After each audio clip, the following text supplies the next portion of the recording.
Hi guys, it's me Desi with I Need Henna Art Company. I made another video. It was too long to be uploaded, so I'm going to try to keep this one short and hopefully that will work. We've been catching up on a bunch of things, and I apologize for not posting yesterday, and I want to say thank you to the follower that asked me when I was posting. I'm posting now, and I'll try to keep up. You guys keep me on track, I'll keep you guys on track, and we should be okay. All right. And so here's what we need to do. Follow me on Instagram at I Need Henna. Facebook is also I Need Henna.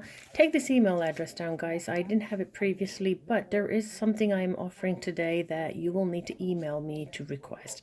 So contact at ineedhenna.com, and I'll show you down the road what it is. So let's get that going. Give me 1 second. Right, so we're doing the daily practice challenge. We've done dots, lines, everything. We did day 5. So today is day 6. What you need is graph paper. It's not 100% necessary, but if you are a beginner, I highly recommend it. Buy the book, or you can get it printed out, and I'll tell you where I went to print mine out. There is no affiliation to anything. I just found something online. Feel free to find your own. You want to get a henna cone. I had this henna cone in the previous video. It was still thawing as I was using it. So that is that. And then if you are not confident with using a henna cone, or you do not have access to a henna cone, it is okay to use a pen or a pencil. For the demonstration purposes, I will be using a pink marker because it has a very thick tip, and hopefully the line will show better on there. Okay, so let's go. Bearing in mind that this is my second video, and I do believe in recycling, I'm going to give you a quick recount of what I had said earlier. So for day 1 we talked about dots, and day 2 we talked about dots in varying sizes to create patterns. Day 3 we did lines, and day 4 we did more lines, but we added the long lines. Day 5 was put everything together and come up with some designs. Somebody messaged me and asked me why when she was doing lines they would start to fall off on this side, and I gave her a suggestion. It seemed to work, so I'll tell you what the suggestion was. If you are focusing on this part here and not the henna coming out on the paper, your focus is changing as it goes along. So what I recommended that she do, and I demonstrated in the previous video, was to, and I'm going to do this sideways, so bear with me on this one, is you pull this across, and I don't have a line here to go by, but if you have a graph line you want to follow it, I'm creating a visual marker where I want my line to be, and I'm focusing right here. I'm focusing where this is falling, okay? And I'm noticing the visual markers of spacing, and this is snapping because I'm trying to talk and pull, and that's okay. Now if you snap a lot, I'll demonstrate in a minute why you may be, and you're just keeping there. Now I'm draping and lifting quite high up, and I don't know if you can tell that in the camera or not, but you're not necessarily going to do the same thing, okay? So that was that one. And I can get a smooth line, and I keep doing that if I'm not talking. If you're seeing line breaks like this was a demonstration I did to say if you go too fast. So here's me trying to speed up my draping the line. I'm going really fast. Notice the speed that I was doing the previous one, and notice the speed of this one, and then also notice how many breaks I'm having. If you are moving faster than the henna is actually coming out, you are going to get the snaps while henna plays catch up, and that's what happens there. The other thing I demonstrated was if you do it very slowly, and I'll try it over here, if you're moving too slow, then henna is just going to hump up and bump up on itself like that. And this is me, I'm not, as you notice, not doing anything to the henna cone other than moving it to the side. And when I slow down, it's almost like a lifeline thing. Like when I try to get back onto speed, it starts going back there. And then if I just slow down, I'm going slow again, and you notice the bumps are happening. So if you get the breaks, you're going too fast. If you're getting the humps or the lifelines, you're going too slow. And so this is why it is so important to practice with slow deliberate movements, not too slow and not too fast. People think that henna is so easy and they'll go, oh, that looks easy, I could make a lot of money from that. Well, the reality is we've taken a lot of time and a lot of practice to get all the speed and pressure and timing correct. So it's really not as simple as it looks. So in case you have not guessed what we are doing today, there is the clue. We are doing humps today. And what I had explained in the previous video, because the one that I couldn't upload, so I have to keep an eye on the time, is that I was told by a wonderful Zentangle teacher called Min White from New Zealand how Zentangle, the drawing art form, consists of 5 basic elements only. I may be saying this wrong, so if there is a certified Zentangle teacher who is watching and is able to correct me, I would love that. But what I recalled from 4 or 5 years ago from this one conversation was the 5 elements were the dot or a circle, the line, a C, an S, and a swirl. And any one of your designs that you create must compose of one of these elements.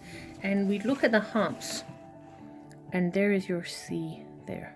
Okay, and this is a narrow C. Now what I demonstrated in this was I wanted for your exercise for today from top to bottom, guys, is to give me humps. If you can get me some graph paper, if you have graph paper, this would be awesome to practice the graph paper because you have already the demarcation of the top and the bottom, so you know where to start and you know where to stop. So your goal is going to be to get 2 humps per square if you are doing the 1/8 grid, which is what I have here. Okay, and as I said, I don't like to waste paper, so I am just recycling the previous ones that I've done, and that's why you may recognize some of the work on here. Notice how I'm doing 2. Okay, if you would like to go like this, but you're finding it hard to break it into the center, then there's a little trick you can do. You put little dots at the halfway point like that, just very gently. There you go. All right, and that's going to be a visual marker. Normally when I'm doing my humps, I'm creating a mental visual marker of where I think the dot's going to be. So then I'm now just going to lift up. I imagine the one without the markers there like that, and then I'll go. Then I imagine the center point and I keep going like this. But if you have the visual markers, it's okay. This is your practice. It's your rules, your terms. You get to decide what you need to do to be better. And if you need those visual markers, it's okay. Because once you get used to doing this, you'll actually find that you don't need it because you're already starting to create those dots that we place there in your head. Remember, repetition creates muscle memory and visual memory. So it's really, really important that you take slow, deliberate moves to create the visual and the muscle memory, okay? And I know somebody said their hand was hurting after a little while of doing this, and that's okay. It just means your body isn't used to working this much with that muscle, and so it needs to practice a bit more. And the way to get rid of that pain is to keep going, honestly. So this is my hump with that, and I want you to go all the way down. If you're feeling very, very confident, you can change it up a little bit. And so these were some of the styles I demonstrated. This one is actually one whole hump, meaning one cubic box there. All right, and your goal is to try to hit the line every single time like that, and that's why the graph paper will come in handy. All right, and you will just keep going like that. And if you wanted, humps come in all sizes. Humps make up, I would say, the majority of all henna designs. It's very rare to see humps in maybe a tribal design, but outside of that, almost all traditional henna has some form of humps in it. And the most common way, and I'll just do a little demonstration here, is if you see the flowers, and they'll start off with some humps like this, right? And then you'll probably get the leaves popped in like that. And so this is a very traditional way of doing the humps there. And then you might see a border of some kind, and then they'll have humps.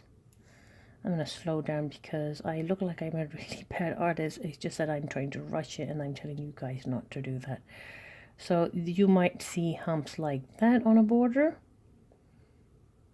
right? So humps are so important in most of the henna designs. So you do the big humps. You can also choose to go half hump. Remember, we can do visual markers, so you can create a line here, and then you would just go like that. Okay, and that would be the smaller humps, because some people use Hussein Maz is one of the henna artists I've noticed that does very small humps in his artwork, and they're about this size. And so they're just a little bit harder, I think, to manipulate because they are so small, but they also allow you to go faster because of their size. So that's one. Now if you have some space there, you can then just go on top of that and change the thickness of the hump. If you notice, I'm making it a little bit broader, and because I'm making it broader, it looks like a different design even though it's actually the same height.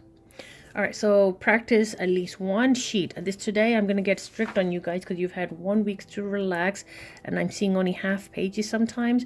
I need a minimum of 1 page full. This is too gappy. I want you to fill in gaps like that, fill in those lines. You see something like this, there's a line there. I want you to fill up in between. I'm going to get a little bit strict on you because you are now past the total beginner stage if you're at this point, because you're now practicing regularly, hopefully. All right, so that's that. And I want a full page of humps. And do not attempt the smaller sizes until you are confident that your regular size humps are there. This is the part where the email comes in. If you are struggling with doing humps this way, okay, I have, where is it?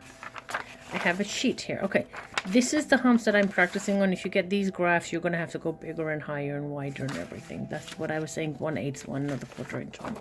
So if you email me at contact@ineedhenna.com, you email me on this, I will send you my personal worksheet that I give to my students in workshops that I do over here.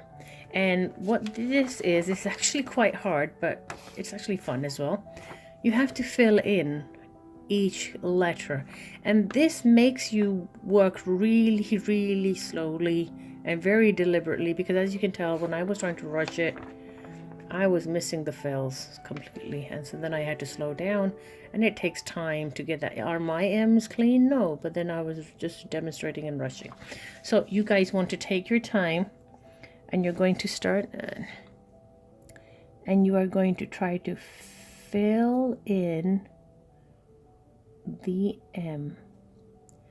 And notice how slow I am having to go in order to fill in. And it's much more different than doing natural freehand M's, because I have to be so much more deliberate, so much more precise with this exercise. Kids get really tired of this very fast. There's only a few students that just enjoy this so much that they just want to keep going.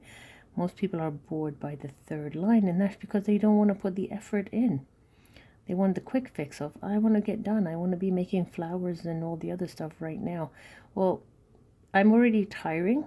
My muscles are already starting to, like over here, I can feel some tenseness, like some bit of tension. Not painful, but I know that this muscle that I am doing right now is obviously not used as much, and that's the slow movement muscle, where I'm doing things much more deliberately and keeping the pressure on to do this. Okay, so before I run out of time, thank you so much. Email me, I'll get you the stuff, and I'll see you guys very, very soon. Bye.